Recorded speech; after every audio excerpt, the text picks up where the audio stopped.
The heavy iron bay door buckled under the first strike of the bulldozer. A sound like a gunshot that sent a cloud of rust and ancient dust choking through the garage.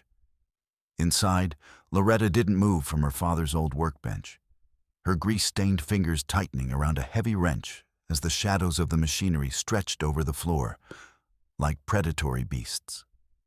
Outside, a crowd of neighbors stood in a haunting, cinematic silence, their faces illuminated by the flashing amber lights of the demolition crew, while her own brother watched from the back of a black sedan, a cold smile playing on his lips as he checked his gold watch. The air in the shop grew thick with the smell of ruptured fuel lines and the screech of tearing metal as the claw of an excavator punched through the roof, showering Loretta in jagged glass and splintered wood. She reached into her pocket, her thumb brushing the edge of a document that could turn the entire town into a crime scene. But the first brick of the wall she was leaning against finally gave way.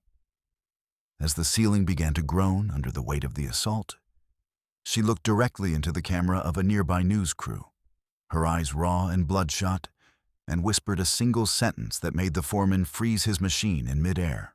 The heavy iron wrench bit into Loretta's palm, the cold steel slick with a mixture of sweat and old motor oil. She leaned her entire weight against the rusted suspension bolt of a '67 Chevy, her boots skidding slightly on the concrete floor.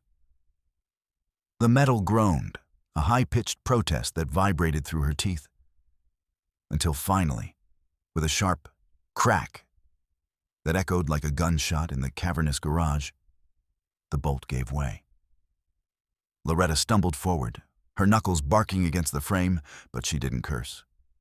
She breathed through her nose, the air thick with the scent of burnt rubber and stale gasoline, a smell that had lived in her lungs since she was 12 years old.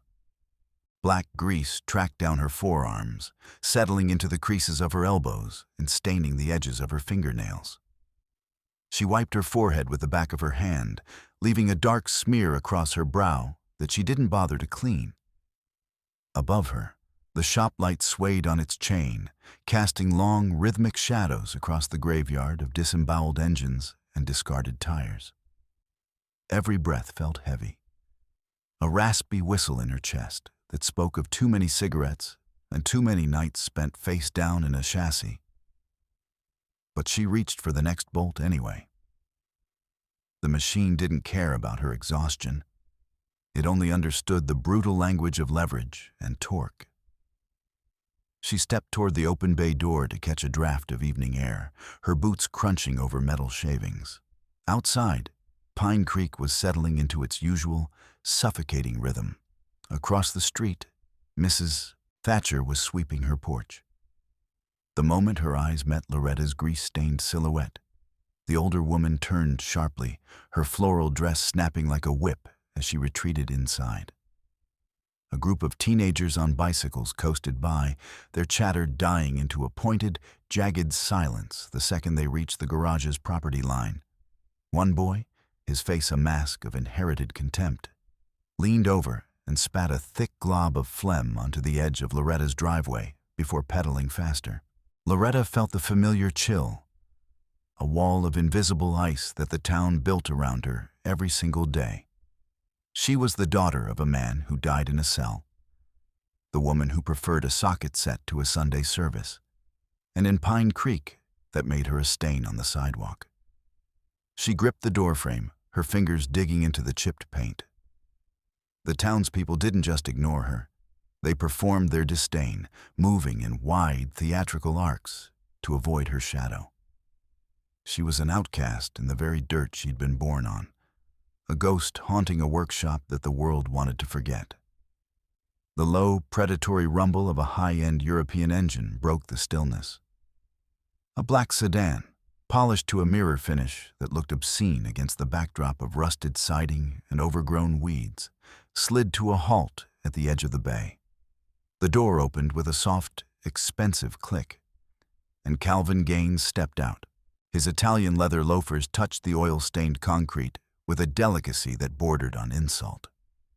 He paused, adjusting the cuffs of a charcoal suit that probably cost more than Loretta's entire inventory.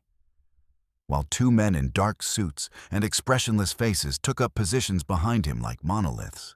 Calvin's presence brought the scent of sandalwood and cold success, a fragrance that collided violently with the garage's aura of exhaust and hard labor.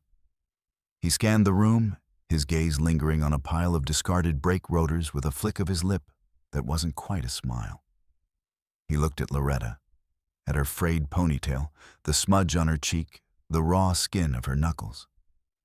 And the pity in his eyes was sharper than any blade. He was the golden boy, the savior of Pine Creek, the man who had traded the family name for a seat at the table of progress, leaving his sister to rot in the grease.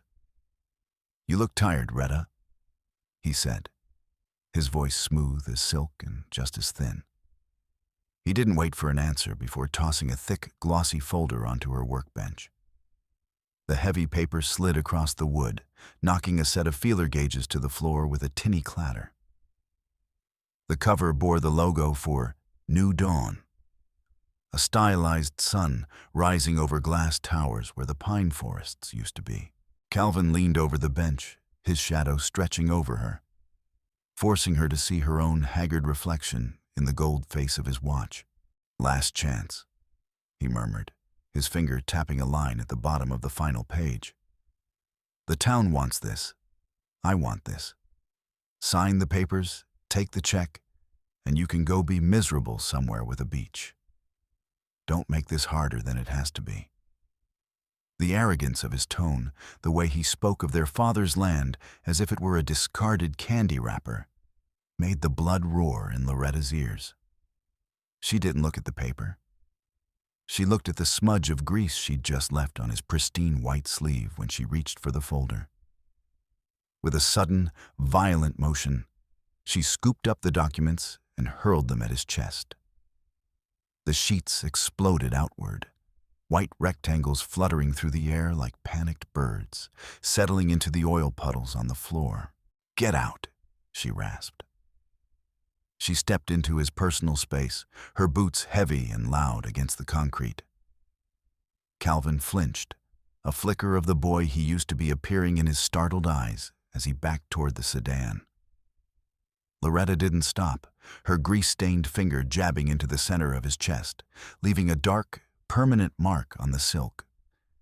"Take your Dawn and your lapdogs and get off my property.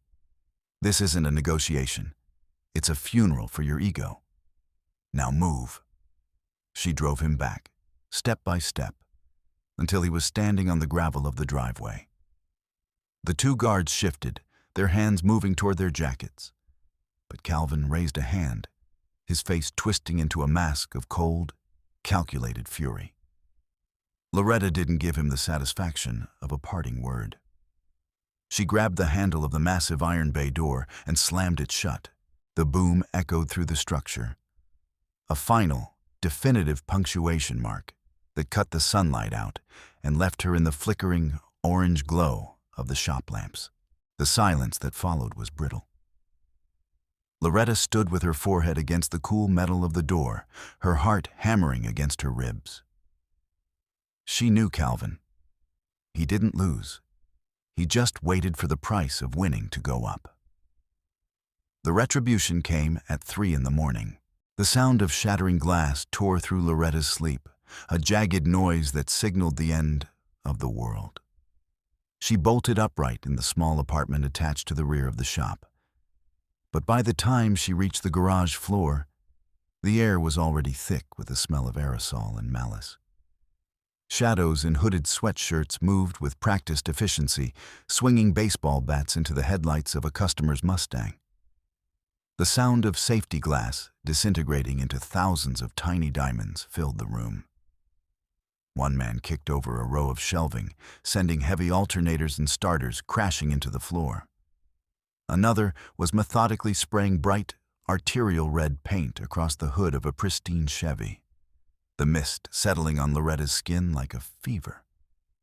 She lunged for a tire iron, but the attackers were already retreating through the smashed front windows.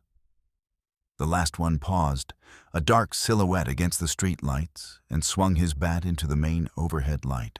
The bulb exploded, raining hot glass onto the floor, and the garage was plunged into a thick, suffocating darkness. Loretta sat on the floor in the ruins of her life, the smell of fresh paint and ozone stinging her nose. When the sun finally rose, it didn't bring light. It only revealed the extent of the carnage.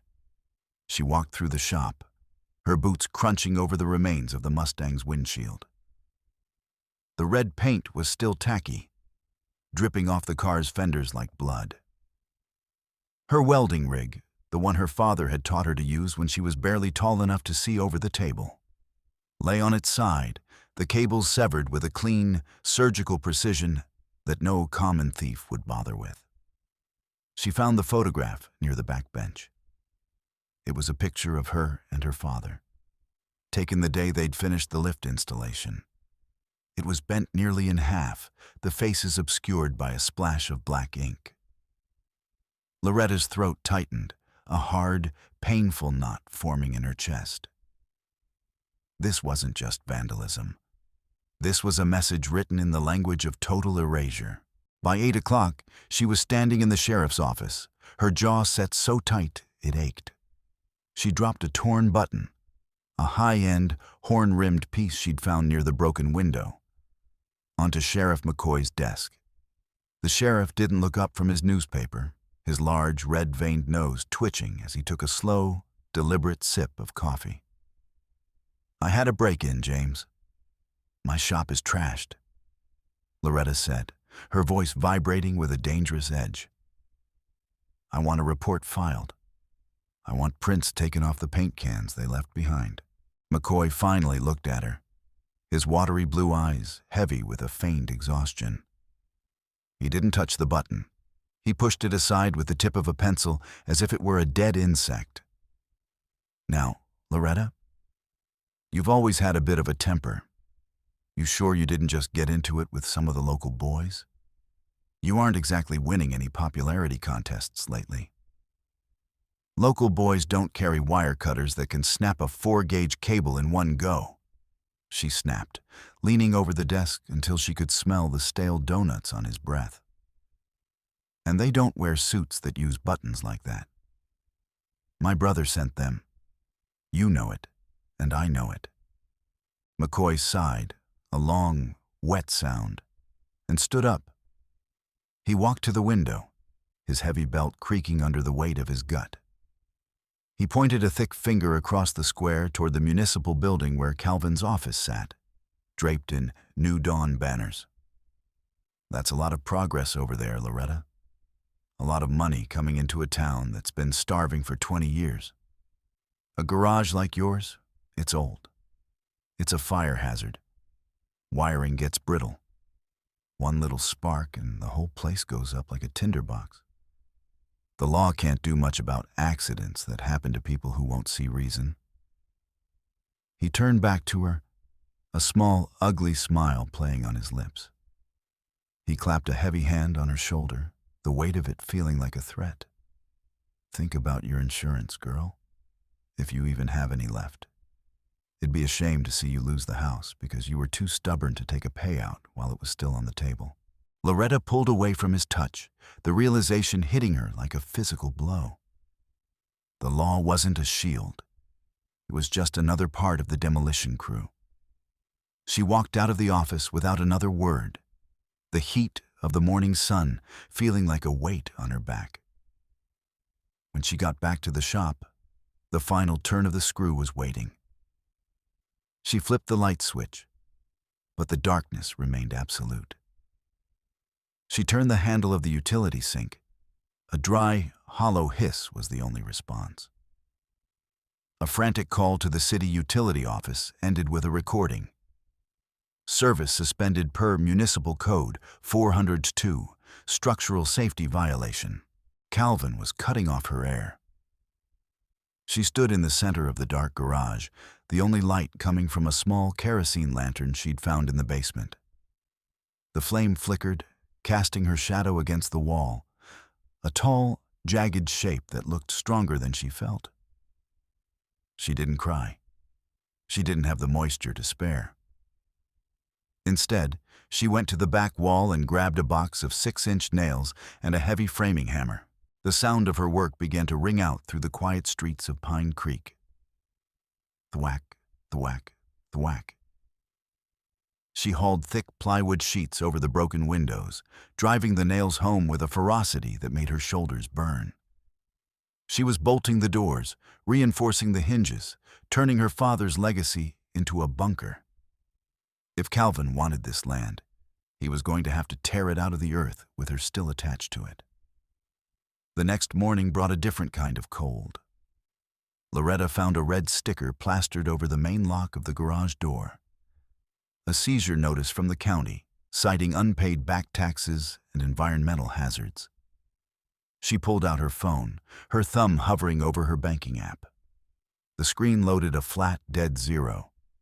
Every cent she had, every dollar saved for parts and property tax, had been frozen under a suspicious activity flag.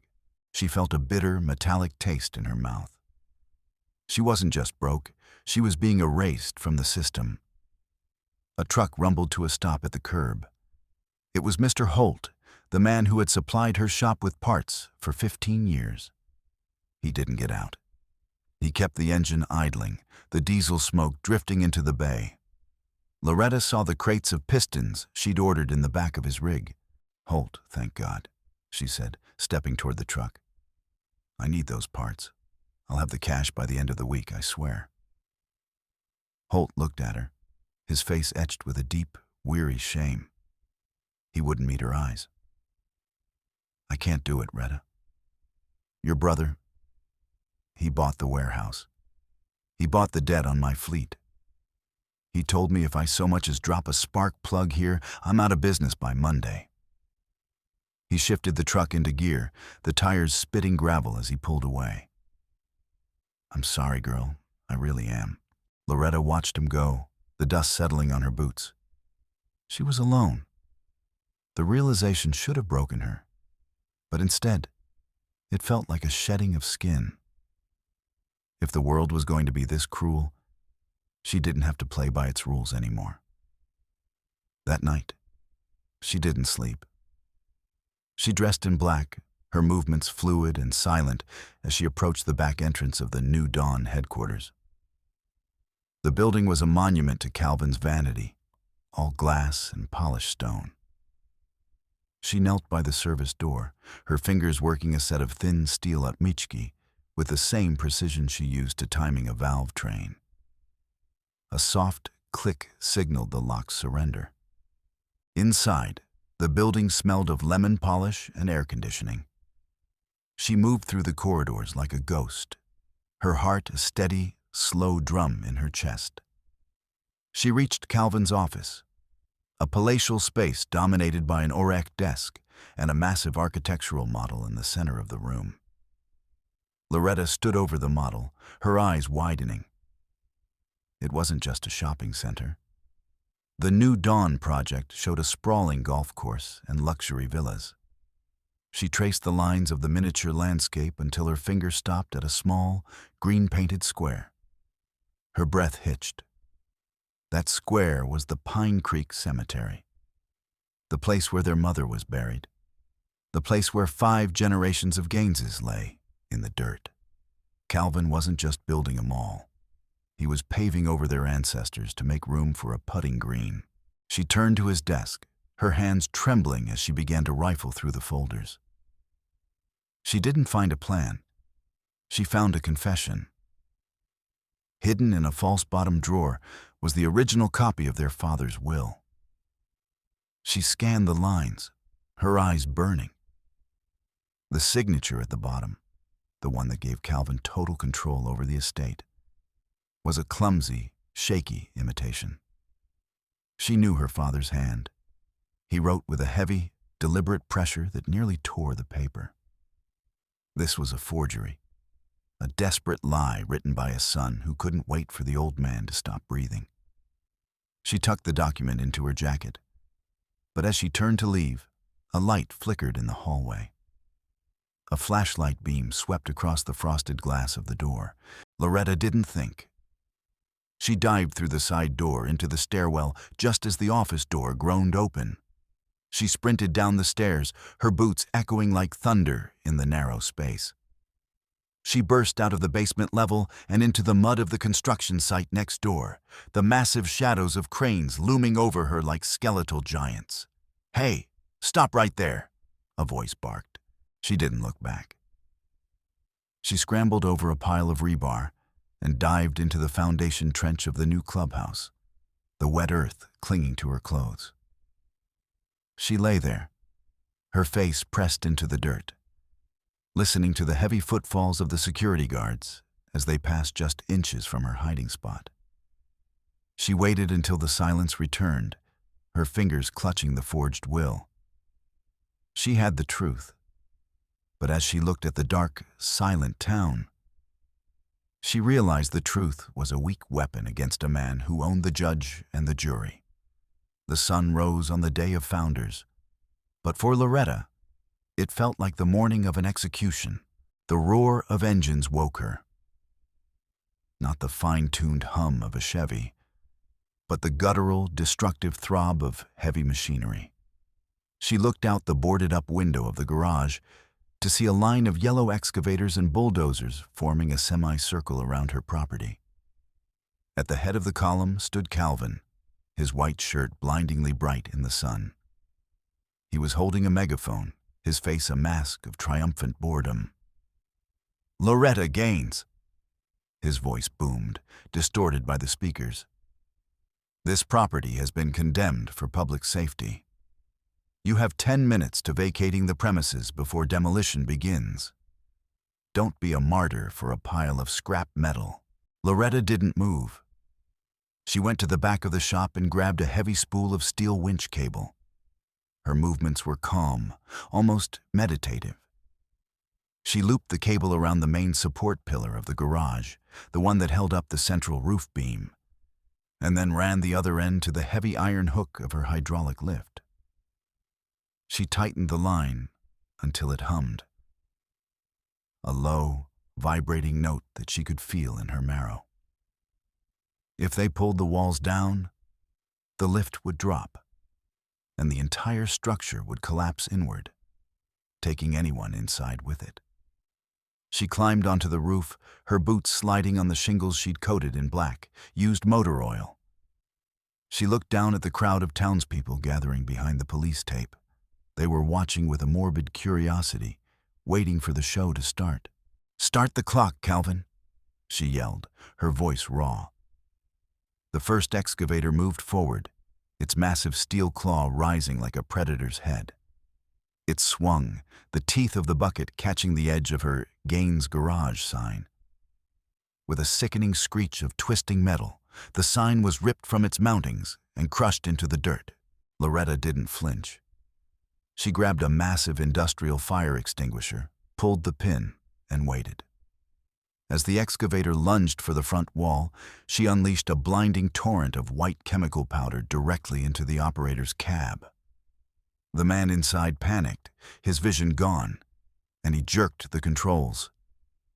The machine lurched sideways, its boom smashing into a nearby supply shed instead of the main shop. "You want to play, Calvin? Let's play," Loretta screamed. She dived back inside the shop just as a second machine hit the rear door with a sledgehammer blow. The wood splintered, and 3 of Calvin's hired security men burst through the gap, crowbars in hand. Loretta was waiting. She grabbed the release lever on a gravity-fed shelf she'd rigged an hour before. 2 tons of cast-iron engine blocks and rusted brake drums cascaded down like a rock slide. The men screamed, diving out of the way as the floor shook with the impact of the falling metal. But Calvin wasn't stopping. He grabbed the megaphone again, his face turning a dark, ugly purple. "Hit the main pillar. Take the whole thing down. Now!" The heavy hydraulic ram of the lead machine began to beat against the brickwork. Boom, boom, boom. The vibrations traveled up through Loretta's legs, shaking the very foundation of her soul. She felt the roof groan, a shower of dust and century-old mortar raining down on her head. A massive crack opened in the ceiling, a jagged line of blue sky appearing through the gloom. The wall gave way with a sound like a mountain breaking. Loretta was thrown backward, her leg catching under a falling timber. Pain, hot and white, flared in her ankle, pinning her to the oil-slicked floor. She gasped, the gray dust filling her lungs, making her cough until her chest burned. Through the hole in the wall, she saw Calvin. He stepped over the debris, his expensive shoes ruined by the lime and dirt. He stood over her, looking down with a cold, detached pity. He reached into his pocket and pulled out a thick wad of $100 bills, tossing them onto her chest. The money scattered, some of it sticking to the blood on her cheek. "For the funeral, Retta," he whispered. "Or a bus ticket. I don't care which." He turned to walk away, his back to her, and that was his mistake. He started talking to his foreman, his voice carrying clearly through the ruined wall. He was laughing, a sharp, jagged sound. "The council is already paid off," Calvin said, his voice dripping with arrogance. "The cemetery gets leveled on Monday. By the time the town realizes those villas are just a tax haven, I'll be in the capital. These people are sheep, Miller. Give them a parade and a few flags, and they'll let you pave over their own mothers." Loretta's hand moved, not toward the money, but toward a small, black plastic object that had fallen from one of the security men's belts during the scuffle. A radio. It was keyed to the site's main frequency, and the talk button was jammed open under a piece of fallen brick. She froze. She looked at the radio, then at the massive PA system Calvin had set up for his grand announcement to the town. The foreman was holding a receiver that was linked directly to the town square's loudspeakers. Loretta felt a surge of ice-cold clarity. She didn't need a lawyer. She didn't need a judge. She just needed the sheep to hear the shepherd's true voice. She waited. She waited until Calvin began his long, rehearsed tirade about his vision for the town, his voice echoing through the radio in her hand. She crawled toward the wreckage of her workbench, her leg dragging behind her like a dead weight. She found her old soldering iron, still warm from her morning's work, and a handful of jumper wires. With the last of her strength, she bypassed the radio's internal speaker and wired the output directly into the shop's old emergency broadcast line. A line that, by some miracle of small-town engineering, was still patched into the municipal grid for the Founders' Day parade. She flipped the switch. Across the square, a mile away, the high school band stopped mid-note. The thousands of people gathered for the parade froze as a new sound erupted from the pillars of the town hall. It wasn't the national anthem. It was Calvin Gaines's voice, raw and unfiltered, echoing with a hollow metallic boom. Pave over the cemetery. Sheep. Paid off the council. I'll be in the capital before they even smell the rot.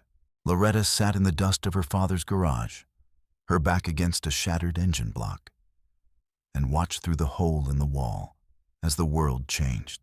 The silence on the square was absolute for 3 seconds. Then it broke.